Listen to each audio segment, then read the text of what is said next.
a sua rádio onde você estiver. Hashtag da bola, Transamérica.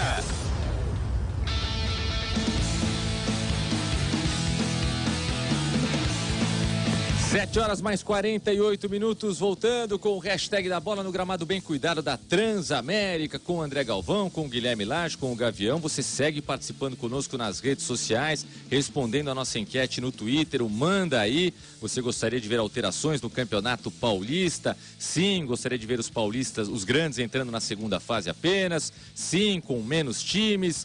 Você gostaria de acabar com o estadual ou não? Você está satisfeito? Está ótimo o Campeonato Paulista? Não tem que mudar absolutamente nada. Pelo Twitter, @TR Esportes, a nossa enquete está no ar. É o Manda Aí de hoje. Pode gravar o seu áudio também pelo WhatsApp 997755354. 997755354. E como acontece, acho que uma vez por mês, uma vez a cada um mês e meio, pelo menos, né, Danúbia? A gente está recebendo a Danúbia Paraíso, da Arena Propimark, sempre para discutir assuntos um pouco diferentes daqueles que a gente tenta discutir no dia a dia aqui do hashtag da bola. E hoje com personagens importantes, figuras importantes aqui nos nossos estúdios, Danúbia. Boa noite. Boa noite, Tomás. É isso mesmo. Uma vez por mês, a gente aqui do Arena Propimark traz um assunto sobre marketing esportivo, né? E dessa vez a gente vai falar sobre patrocínios, né? Nas últimas semanas a gente teve uma discussão bastante forte, né? Com Palmeiras e Corinthians revelando seus patrocinadores master, né? O Palmeiras já tem, só renovou o contrato, e o Corinthians anunciou o patrocinador master, né? O Banco BMG. Então, pegando o gancho nesse assunto mais quente, eu trouxe os meus dois convidados, que é o Heraldo Evans Neto, que ele é diretor comercial de marketing do Allianz Parque. Muito obrigada pela sua presença, Heraldo. E também o José Roberto Colagrossi, que ele é diretor executivo da Ibope Repucom. Muito obrigada também pela sua presença aqui com a gente. Eu queria que primeiro vocês comentassem um pouquinho sobre a atuação de vocês e depois a gente faz mais algumas perguntas. Por favor, José. Boa noite, obrigado pelo convite. Tomás, André, Heraldo, Guilherme, ouvintes, um prazer estar aqui, voltar aqui à casa, enfim. O Ibope Repucom é uma empresa do grupo WPP Canta, que é o maior grupo de comunicação do mundo, e nós somos uma empresa de pesquisa em esporte. Ou seja, não somos exatamente uma empresa de marketing esportivo, embora todo mundo ache que nós sejamos. Nós fazemos pesquisa em esporte em 37 mercados no Brasil, e nós analisamos todos os aspectos comerciais e do negócio do esporte. Então, portanto, o patrocínio é um dos mais importantes. E estou muito animado de participar dessa discussão, porque sempre é uma discussão que é calorosa, que as pessoas, que despertam emoções grandes nas pessoas, né? Enfim, ainda mais nesse momento de transição que a indústria do patrocínio vive no Brasil. Então, estou animado de estar aqui. Muito obrigado pelo convite. O Galvão que ficou animado também com a presença do Heraldo, né? Diretor de marketing do Allianz Parque. Até o final do programa ele vai pedir alguma coisa para você em relação ao camarote. Imagina, né? tem que ter uma José pontada. ficou animado também. Não, mas vai ter pergunta boa para ele, pode ter certeza. Muito bem. Fala, Heraldo, prazer tê-lo aqui também. Prazer, muito obrigado pelo convite, obrigado por abrir esse espaço também, que eu acho que é tão importante a gente poder discutir um pouquinho mais sobre patrocínios esportivos, fomentar o meio. Eu acho que a hora que o meio cresce, todo mundo ganha com isso, os patrocinadores, os clubes, seja de futebol ou de qualquer outro esporte, os meios esportivos, a mídia cresce com isso, e eu acho que quanto mais a gente fomentar isso e quanto é prazeroso trabalhar nesse meio, a gente vai crescendo o meio, é bom para todos os lados. Muito obrigado de novo pelo convite, por estar aqui. Diga, Danúbia, pode começar você, por favor. Aproveitar já que o Heraldo começou a falar, para entender um pouquinho... Não, desculpa, vou começar pelo José Colagrossi, sobre a pesquisa que o Ibope Repucom fez faz pouco tempo, sobre os patrocínios na Série A do Brasileirão. Foi um compilado de 2018, né? Todos os patrocinadores. E a gente teve um crescimento de marcas, né? Foram 111 patrocinadores, crescimento de 28%. Muito expressivo, né? Até porque foi a primeira vez, desde 2014, quando isso aconteceu. O que eu acho que pouca gente percebe é que, se você pegar as empresas que patrocinavam futebol em 2012, 13, e comparar com as hoje em dia, 65% das empresas foram embora do futebol. São 2 em cada 3 empresas que estavam em futebol saíram, por diversos motivos. Evidentemente, a questão de 2014, do fiasco da Copa do Mundo, e combinado com os escândalos de corrupção em nível global, local, federal, enfim, isso afugentou muito marcas que se preocupam, claro, com a marca e com a qualidade da marca. Então, de 2015, 16, 17, a gente teve uma perda enorme no número de patrocinadores, que só não teve uma consequência ainda maior, porque a Caixa, evidentemente, nesse período, ela saiu patrocinando clubes, ocupando um espaço, um vácuo que existia, ou seja, nesse espaço. Então, 2018, felizmente para o futebol brasileiro, foi o primeiro ano em 4, 5 anos que não apenas aumentou o número de marcas, mas se diversificou também o número de marcas. O Heraldo, em cima do que disse o José sobre essa questão da Copa de 2014, o Allianz Parque, o naming rights, o acordo do naming rights foi firmado um pouquinho depois da Copa ou já antes da Copa, né? Antes da Copa. Antes da Copa do Mundo. Nós somos um estádio. Esse contrato com a W Torre, esse contrato foi de 2009. Eu também não estava na companhia ainda. E ele foi antes, inclusive, do Brasil ser sede da Copa do Mundo em 2014. Muito bem. Você acha que teria atrapalhado de alguma maneira a Copa de 2014 se o contrato não tivesse sido firmado ainda? De maneira nenhuma. Eu acho que, inclusive, o nosso grande patrocinador, a Allianz, ela recebeu proposta de todos os estádios do Brasil. E eu acho que porque a gente apresentou um projeto diferenciado, ela acabou nos escolhendo para ser a casa da Allianz no Brasil. Agora, José, eu não posso fazer essa pergunta para o Heraldo, seria até antiético, talvez ele não gostaria de responder.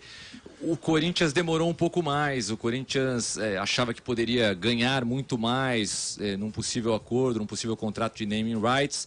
E a questão da Copa do Mundo, não digo nem o 7-1, aquela decepção no torcedor brasileiro, mas o fato de envolver políticos. A Copa do Mundo no Brasil, claro, envolve políticos, envolve a construção de estádios tidos como elefantes brancos. Não é o caso da Arena Corinthians, não é o caso do Allianz Parque, mas isso também acaba atrapalhando. Talvez se o Corinthians tivesse erguido o seu estádio de maneira totalmente paralela à Copa do Mundo, independente de BNDES, governo, teria sido mais fácil conseguir o naming rights? Eu acho que teria sido mais fácil em todos os aspectos, tá? Porque o que acontece, essa era do Heraldo muito mais do que a minha, mas como observador, o que acontece é quando vem um governo, tem vantagens, vem o dinheiro, vem a força política, vem a facilidade da aprovação de projetos. Então, o governo traz muita coisa, mas também cobra muita coisa. Eu estou falando de coisas lícitas aqui, ou seja, cobra muitas coisas, seja, o processo decisório é complicado. O Heraldo me contava aqui uma história, pouco antes da gente entrar aqui, de começar o debate, de que ele foi numa palestra do Maracanã, lá atrás, e ficou impressionado com a quantidade de organizações e pessoas que mandavam no Maracanã. Então, ou seja, isso necessariamente diminui a eficiência, diminui, a rapidez da decisão. E você pega uma Allianz, ou você pega, por exemplo, o MRV, ou seja, uma marca dessa, e fala, olha, eu não quero me meter em coisa ruim, eu não quero estar preso a contratos que eu não possa, ter alguma flexibilidade. Então, sem dúvida, o fato do governo ter financiado e construído um número enorme de estádios, muito mais do que precisava, a verdade é essa, ou seja, fez com que os estádios fossem construídos, mas como é que eles estão hoje? Essa é uma pergunta. Olha para os estádios da Copa e você conta nos dedos de uma mão os que têm alguma possibilidade de viabilidade econômica. A maioria não tem viabilidade. Então, estão sobrevivendo em igreja evangélica, eventos políticos, e Deus sabe como. Hoje, por exemplo, saiu uma foto que eu até tuitei, do gramado do Mané Garrincha, a dias de um clássico Vasco e Fluminense. É uma judiação. Está impraticável, né? Não dá. Vamos fazer lá uma meia boca, botar uma graminha lá na hora, e seja, então não dá, sabe? E outra coisa, o show que estragou o estádio foi em outubro. A gente está no final de janeiro. É que não tem manutenção mesmo. Não tem uso, né? Não tem utilização. Que coisa. Nem uso, nem manutenção. Só aproveitando, lembrar um pouco atrás, o José estava falando sobre a questão dos patrocinadores que saíram, né, do futebol. E é interessante como essa questão do patrocínio no futebol, pelo menos no Brasil, ela traz uma relação muito forte de determinados patrocinadores, marcas que ficaram associadas mesmo aos clubes e uma enorme maioria de patrocinadores que simplesmente se perderam na história, né, que a gente nem lembra. Eu sempre faço essa lembrança, né? Poucos se recordam, poucos corintianos se recordam do Corinthians campeão mundial, por exemplo, qual era o patrocinador na camisa, né? Porque foi uma coisa que passou, poxa, um dos títulos mais importantes da história do clube, ficou lá estampada a marca por um tempo, foi embora e morreu, né? As pessoas não lembram mais. Então, em cima disso, por que, na sua opinião, existe essa diferença tão grande de relação? Por que algumas marcas conseguem atingir este espaço, né? Conseguem ultrapassar este limite e a grande maioria das marcas se perde no limbo, digamos assim? Essa pergunta é muito boa porque ela vai colocar a discussão. O que acontece é que, infelizmente, muitas marcas que entram no futebol não sabem o que estão fazendo. A infeliz verdade é essa. Porque ainda veem o futebol como mera visualização de marca, mera exposição de marca, que eu chamo de um outdoor ambulante, que é o jogador, né? Com aquela marca andando pelo campo, e não entende que muito mais, ou pelo menos tão importante quanto a visualização, ou seja, o engajamento com a torcida, é a construção de marca através de eventos de hospitalidade e experiência, que o Palmeiras faz tão bem, o Palmeiras faz também, porque tem um estádio que é bem gerido. Enfim, então, a marca fala, vou botar minha marca lá na camisa do clube XYZ, minha marca vai ficar conhecida. Sim, temporariamente. E agora eu vou te dar um dado que talvez você não fique surpreso. Em pesquisa que nós fazemos todo ano de recall de marcas, qual é a marca que você mais associa ao seu clube? O Corinthians é a Calunga. Tinha certeza. Foram muitos anos. É a Calunga. Quando que a Calunga parou de patrocinar o Corinthians? Claro, 94, acho, 93. É o que marcou, né? Tipo, a Petrobras no Flamengo, né? Lubrax. A Lubrax, no caso. É tipo a Unimed no Fluminense, Parmalat no Palmeiras, e assim vai. Porque essas marcas construíram um relacionamento com o torcedor. Agora, você botar uma marca na manga, não ativar, ou seja, não ter nenhum tipo de relacionamento, hospitalidade, experiência, nada. Fica lá 6 meses na manga de um clube, depois vai embora. Cara, foi oportunidade perdida. Agora, só um dado interessante nessa discussão, que ao mesmo tempo que nós fizemos aquela pesquisa que nós publicamos de patrocinadores no Brasil, nós também fizemos uma de patrocinadores na América Latina. Um mês antes. E pasmem, 80% das marcas que patrocinam futebol no Paraguai, Chile, Argentina, México, Colômbia e Venezuela são marcas enormes no Brasil. E a pergunta que a gente tentou responder, e respondeu marcas de lanchonete, fast food, marcas de carro, refrigerante, cerveja. Fala, você patrocina futebol no Paraguai, na Colômbia, na Argentina? Já patrocinaram no Brasil e largaram o futebol há muitos anos e nunca mais voltaram. Então, o que nós fizemos? Eu pessoalmente entrevistei perto de 40 executivos de marketing com essa pergunta. Você patrocina futebol na América Latina inteira, por que não Brasil? E qual foi a resposta? Ou seja, as 3 respostas mais comuns, que são igualmente importantes, foi primeiro, depois de 2014, eu não quero botar risco na minha marca de ficar associado a alguma coisa que seja problema. Essa foi a primeira razão. Aí seria algo, problema, corrupção... Da credibilidade do futebol como um todo, entendeu? Porque são marcas multinacionais que quando cheiram corrupção, falam, sai, se afasta, tá? Até porque eles são legalmente obrigados a fazer isso. A segunda razão é o preço. Eles falam, ou seja, custo-benefício, patrocinar no Paraguai me dá um custo-benefício, me dá um ROI melhor do que isso. Agora, a terceira razão foi surpreendente. É muito difícil negociar com os clubes. É muito difícil trabalhar com os clubes. É muito difícil você criar uma parceria de verdade com os clubes. Então, ou seja, você vê marcas enormes aqui no Brasil que passaram pelo Brasil num certo momento, saíram do futebol e não mais voltaram. Então, ou seja, eu acho que o esforço da indústria do futebol aqui é reconstruir a credibilidade, muito já foi feito, a verdade é essa, para que essas marcas voltem para o futebol. A própria Petrobras, que a gente citou aqui, patrocinou o River Plate, né, recentemente. E era até esquisito você ver o River Plate, que é um gigante da Argentina, patrocinado pela Petrobras, e ninguém aqui no Brasil com o mesmo tipo de patrocínio. Agora, José, se a gente olhar especificamente para os times aqui de São Paulo, um fenômeno recente, talvez tenha começado pelo próprio Palmeiras, né? Com a Crefisa, mas agora as instituições financeiras estão presentes de maneira muito forte aqui em São Paulo, né? O Santos está sem patrocínio ainda, né? Mas por muito tempo negociou com a Caixa e hoje sim, Palmeiras, Corinthians e São Paulo tem... Existe alguma explicação ou é mera coincidência? Primeiro, não acho que seja mera coincidência. E a discussão que essa pergunta traz é o seguinte: eu acho que no fundo a gente está validando a Caixa. Eu acho que no fundo a gente está validando a Caixa, porque a Caixa foi altamente questionada, a gente vê nas mídias sociais, no meu Twitter então era diariamente, fala governo não tem que se meter em futebol, porque o governo seja patrocínio no futebol, e é uma discussão válida que eu acho que tem que ter. Ou seja, de repente a Caixa está saindo, ainda não formalizou nada finalmente, mas aparentemente está saindo do futebol, e outros bancos estão entrando. Ou seja, quem tem o name rights do Allianz é uma empresa de seguro, o mercado financeiro também. Sim. Enfim, então, ou seja, o mercado financeiro está entrando, primeiro, na minha opinião, ele valida a presença da Caixa. Porque se fosse ruim, eles já estariam entrando. Então, começa por aqui. A segunda coisa que é importante na discussão entender é o seguinte: o torcedor, ou seja, em geral, não entende que na hora que um banco, pode ser qualquer banco, não é só a Caixa, mas qualquer um desses bancos, patrocina um clube, tem um negócio por detrás disso.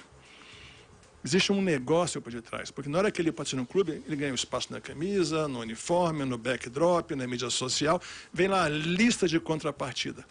Mas esse não é o melhor negócio que o banco tem. O banco também ganha a conta do clube, a folha de pagamento do clube, o cartão de crédito de todo mundo, mas e os jogadores, quanto ganha esse pessoal? O cartão de crédito dos jogadores e da família dos jogadores, o empréstimo consignado. Então você tem um negócio por trás disso que é altamente lucrativo, seja para o banco, seja qual banco for. Seja o Banrisul, que é o Banco Estatal no Rio Grande do Sul também. Então, com isso, o que acontece? Né? E tem um negócio por trás. Então, não tem que se meter, não tem que botar a camisa. Entendam, a camisa é parte da contrapartida, mas tem muito mais por trás disso. O que você falou também tem a ver com o que o BMG está querendo fazer, né, de dividir um pouco a receita, 50% então de tudo que a torcida do Corinthians consumir em serviços financeiros vai para o Corinthians. Então isso torna o patrocínio master um pouco mais flexível e inestimável assim, de preço. Né? Sim, todo dia eu sou perguntado se a saída da Caixa vai acabar com o futebol brasileiro. Todo dia me faz essa pergunta. E a minha resposta é a seguinte: vamos assumir que ela vai sair, porque não está oficializado, mas vamos assumir que a Caixa vai sair. Tá? Ou seja, eu acho que se isso acontecer, vai ter um período de dor muito grande para os clubes, ou seja, vai ter um problema de cash flow para muitos clubes, falta de entrada de dinheiro, dificuldades. Talvez haja um retrocesso em relação ao pagamento de imposto, essas coisas, enfim. Mas no médio e no longo prazo, eu vejo que seria benéfico, porque os clubes iam ter que finalmente aprender a fazer patrocínio. Porque um dos problemas do nosso futebol, porque nós estamos um pouco atrasados na profissionalização do futebol, é porque o futebol brasileiro, ou seja, eu falo isso com dor no coração, durante muito tempo ficou muito dependente do dinheiro da televisão e do dinheiro do patrocinador. Então o chequinho chegava, sabe? Em qualquer situação, o chequinho chegava, sem fazer muita força. Quando eu cheguei aqui em 2012, vindo dos Estados Unidos, eu fiz o meu primeiro encontro, foi com um grande clube do Rio de Janeiro, que eu não posso dizer o nome, evidentemente, para falar de patrocínio, e eu ouvi desse clube a seguinte joia, 2012. Patrocinador bom é aquele que manda o cheque e não enche o saco. Isso não é um relacionamento, isso não é uma parceria. Isso é compra e venda de espaço publicitário. E isso tem atrasado o nosso futebol. Então, talvez, se a Caixa realmente sair, isso obrigue os clubes a serem mais criativos, mais eficientes, mais transparentes e melhores. Então, no médio prazo, vai ser bom para o futebol. O Heraldo, pode falar, depois eu te faço uma pergunta. Só comentando um pouquinho isso, um pouco mais do nosso lado por como é que a gente chegou na Allianz para vender. Primeiro que a Allianz era uma plataforma, nominar um prédio, um estádio, já era uma plataforma da Allianz. Mas existia uma fragilidade que foi feita no próprio no Brasil mesmo, que aconteceu um case no Paraná, que a Kyocera foi a primeira arena a ser patrocinada, né? E a gente foi entender o case Kyocera, o que aconteceu lá de pontos fortes e pontos fracos, para que a gente pudesse formular uma proposta diferente para a Allianz. Aquela proposta não foi uma proposta vencedora, na sua opinião? Eu acho que ela foi vencedora porque as pessoas nem conheciam essa marca no país e passou a ser uma marca conhecida.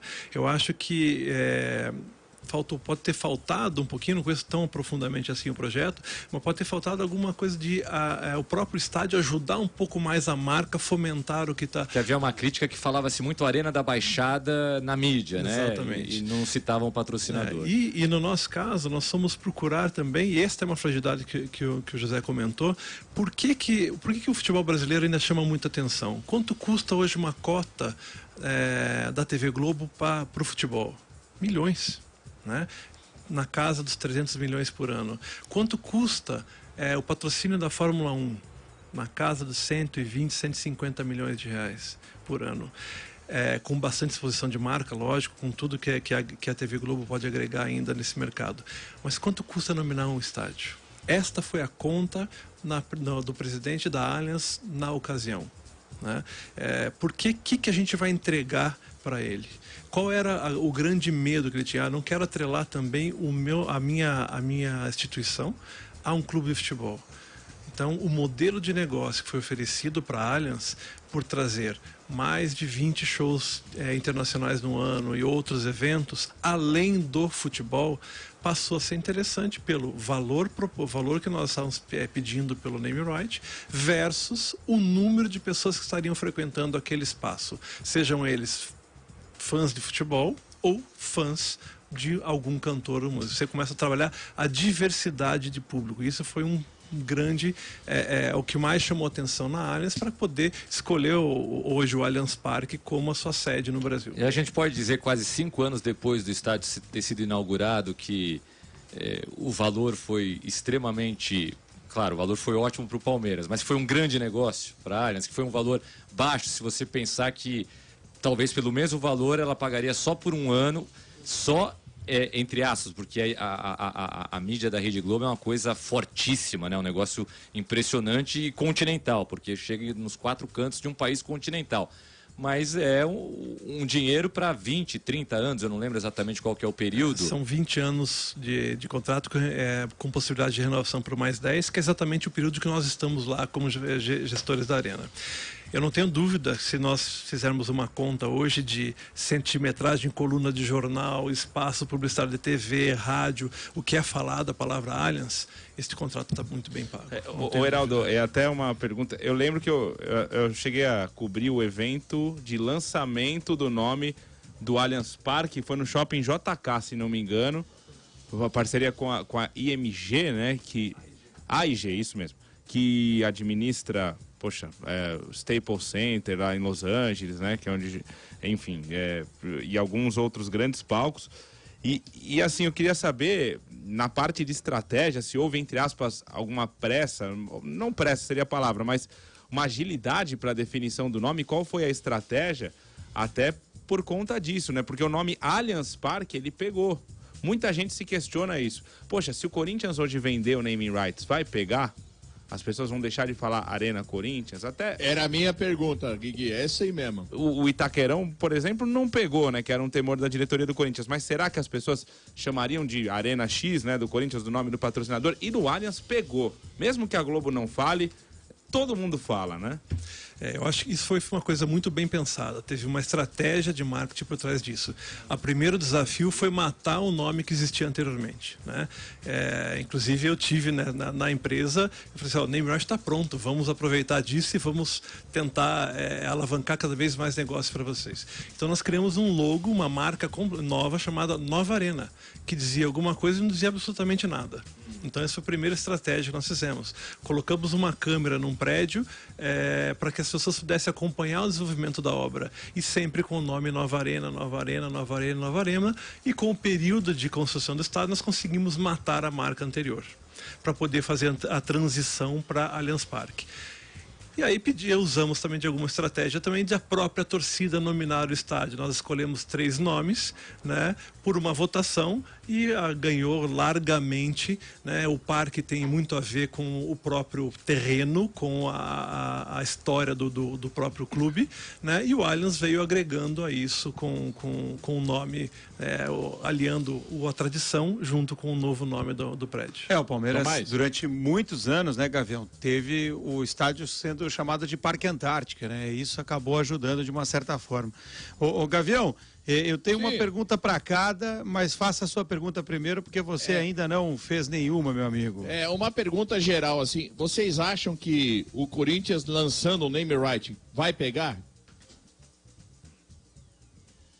O Corinthians, se lançar o name right agora, pega, cola? Calma, Gavião, é que eles estão pensando mesmo, viu? Pergunta boa. A pergunta é boa, eles ouviram, mas o silêncio foi porque eles ficaram pensando na resposta, Gaviva. Pode pegar. O que ajudou muito, o Allianz Parque, teve várias coisas que alinharam e que foi quase que uma tempestade perfeita no bom sentido. Primeiro, a marca patrocinadora tem experiência no negócio. Muito importante. Não é o primeiro estágio deles, né? Então, chegou uma empresa que sabe fazer isso, né? O segundo fator aqui, igualmente importante, é que se você tem o naming right estádio, não é comprar billboard, entendeu? Porque a emissora X não fala, a emissora Y não fala. Sim, mas tem muito mais do que isso, tá? Ou seja, o sucesso do Allianz, além, evidentemente, de uma boa gestão, ou seja, de uma ótima localização, enfim, de estádio que é fácil de chegar e sair, é que ele se tornou um equipamento da comunidade. A verdade é essa. É muito mais do que futebol. É muito mais do que futebol. Ou seja, ali é um patrimônio da comunidade, que lá você tem todo tipo de evento. Por exemplo, eu vi lá um evento de esportes que foi absolutamente fantástico. Só tinha garoto, cara. Acho que o mais velho lá, devia ter 20 anos de idade. Enfim, milhares e milhares de pessoas. Depois você tem um show, ou seja, do Roger Waters, que é um pessoal mais da minha idade. Aí depois você já tem um show de uma cantora pop, você só tem garoto. Então, Justin Bieber. Então, ou seja, o parque virou um patrimônio da comunidade. Isso ajuda muito, porque é mais do que futebol.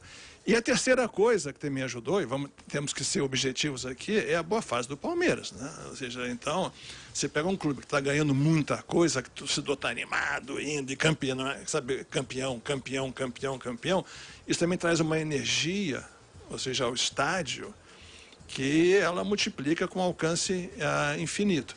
Então, agora, voltando à pergunta, isso pode ser replicado no estádio do Corinthians? Sim, pode ser. Tem enormes diferenças entre os dois estádios. Na última vez que eu conversei com a diretoria do Corinthians, não sei se é verdade ainda, acho que vale a pena checar, não sei se é verdade, mas me parece que no estatuto proíbe show naquele estádio. Ou seja, isso me foi dito pela diretoria anterior do clube, que tem no estatuto que foi do estádio, não pode ter show. E aí, se não pode ter show, Parece que isso vai mudar, José. Parece que isso vai mudar, mas até hoje não tivemos shows, a não ser um outro evento, mas não musical. Então, cada grama, enfim, sei lá o que foi. Então, agora, ou seja, pode ser feito? Pode. O sucesso pode ser replicado, talvez com mais ou menos intensidade? Pode. Mas, para isso, você tem que ter uma marca que saiba o que está fazendo, que é o começo de tudo, uma marca que entende o que está fazendo, que isso não é billboard, isso não é visualização, isso não é só ter o nome numa marquise. Ou seja, e o clube saber engajar a comunidade, promover o evento, e organizar eventos muito bons. Sim, isso pode ser feito.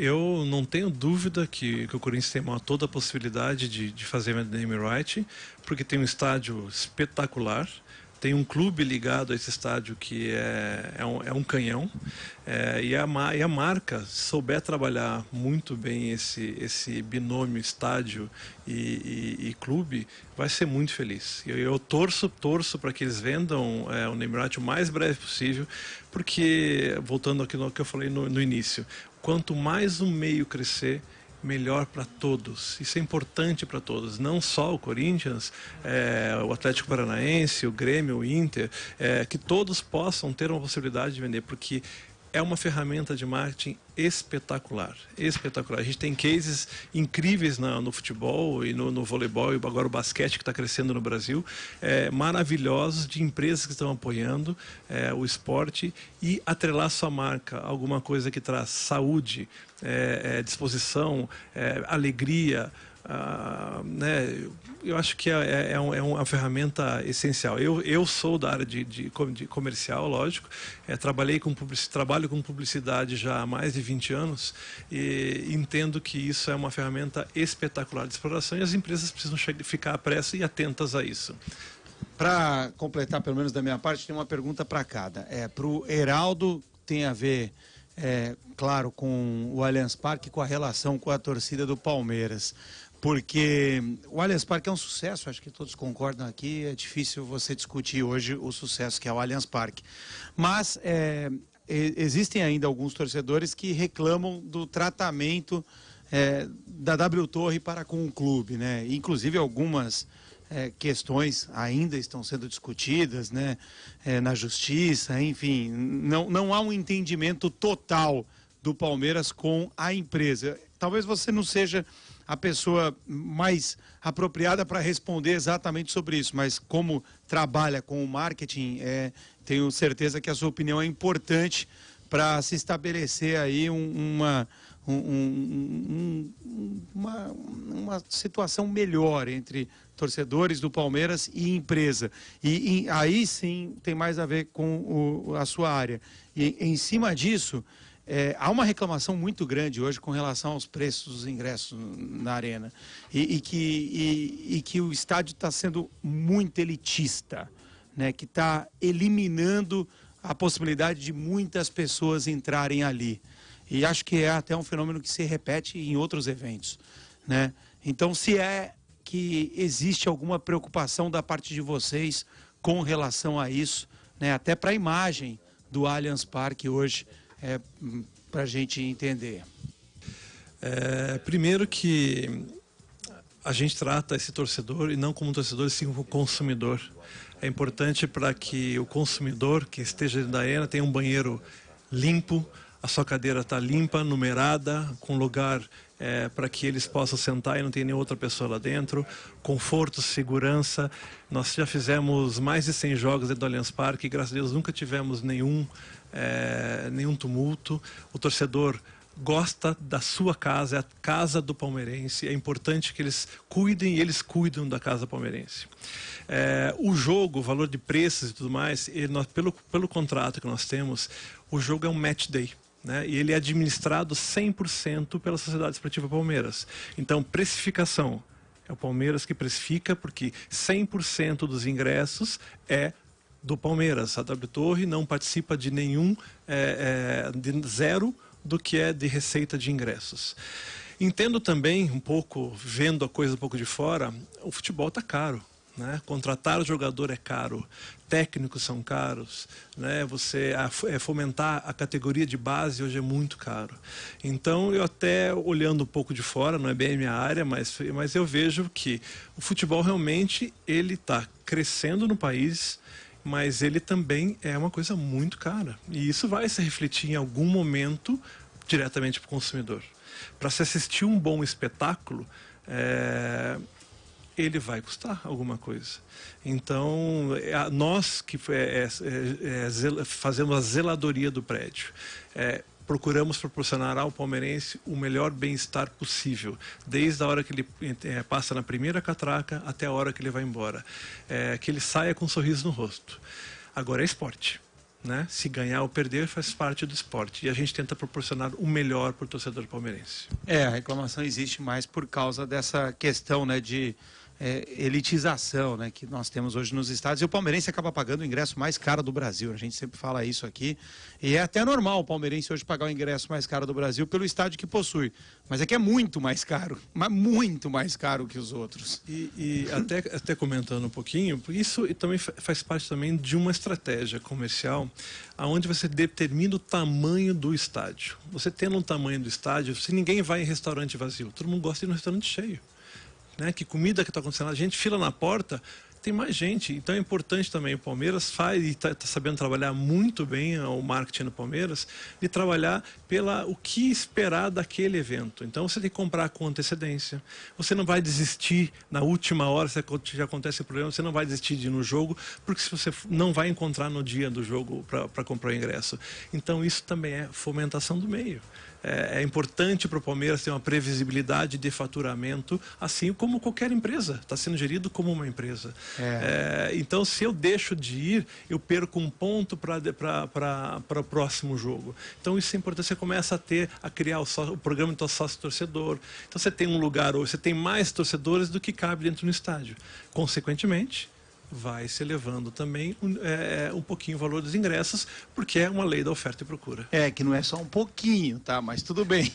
Essa era a pergunta difícil que você falou que ia fazer no começo do programa. Porque é uma reclamação justa da torcida do Palmeiras hoje. Ontem os torcedores organizados fizeram um protesto super dentro daquilo que está acontecendo mesmo, e o Palmeiras não tem tido grandes públicos neste Campeonato Paulista. Tá errado isso, não deveria ser assim. Para o José, a minha última pergunta é a seguinte: é verdade ou é papo de torcedor que a Crefisa ficou muito maior depois que se associou ao Palmeiras? E emendo a pergunta já fazendo a relação com o BMG, né? É possível o BMG ficar muito maior a partir de agora, né, do jeito que foi vendido, inclusive na entrevista coletiva de apresentação? É possível, é por aí mesmo? Um patrocinador, ele explode se ele se associa a um clube de futebol, ou é mais faz parte da estratégia de marketing também vender essa imagem? É possível o nível de conhecimento de uma marca crescer muito, ou mesmo explodir após um patrocínio? Sim, se o mesmo for bem ativado. Simples assim. Tá? Hoje, o nível de conhecimento da marca Crefisa é N vezes maior do que antes do patrocínio. E não chega nem perto, viu? É várias vezes maior. Por quê? Porque a marca tem um nível de exposição e conhecimento e comentário muito grande. Tá? Em relação ao BMG, que é o novo patrocinador, e eu acabei de responder a sua pergunta, eu vou responder agora, ou seja, o potencial existe. A torcida do Corinthians é talvez a segunda maior do Brasil, é uma torcida gigantesca, que não mais se limita à região sudeste, é importante entender isso, ou seja, na hora que a televisão começou a transmitir também jogos de São Paulo no Nordeste, ou seja, você começou a ver um crescimento da torcida de times paulistas naquela região. E, por exemplo, em Pernambuco, a torcida do Corinthians rivaliza a do Flamengo. Tá? Então, ou seja, a marca MRV tem um potencial de crescimento potencialmente explosivo, como a Crefisa teve. Agora, para que isso faça, tem que ter uma combinação de várias coisas que aconteceram no Palmeiras. O estádio, ser uma comunidade, seja um patrimônio da comunidade, seja um trabalho de marketing bem feito, um trabalho de exposição e engajamento bem feito, fazer com que a torcida se sinta dona daquilo e botar time competitivo todo ano, não precisa ganhar todo ano, mas tem que competir todo ano, porque é isso que traz a energia e o espaço ocupado na mídia. Muito bem, Danúbio. Acho que a gente poderia ficar aqui até às 10 da noite. É muito interessante o assunto. A gente teve uma aula aí com o José e com o Heraldo, mas a gente precisa encerrar esse nosso momento aqui de todos os meses no Hashtag da Bola com vocês. Muito bacana mesmo a discussão. Eu agradeço mais uma vez os nossos convidados. Provavelmente a gente possa estender essa conversa em outras oportunidades, mesmo porque o patrocínio esportivo é muito vivo, né? Dá para falar a parte de redes sociais, que a gente nem tocou, né? No investimento de clubes que não tem tanta visibilidade, que foi o que o José estava falando. poxa, eu não tenho um canhão da Globo transmitindo os meus jogos, mas eu faço a transmissão no Facebook, no Twitter, né? Como algumas modalidades têm crescido, né? O próprio rugby, o vôlei tem feito isso muito bem também, transmissões paralelas ou em parceria com outras plataformas. Então, acho que essa discussão ainda pode ser muito bem ampliada. Pessoal, muito obrigada mais uma vez. Agradeço vocês também. Boa noite.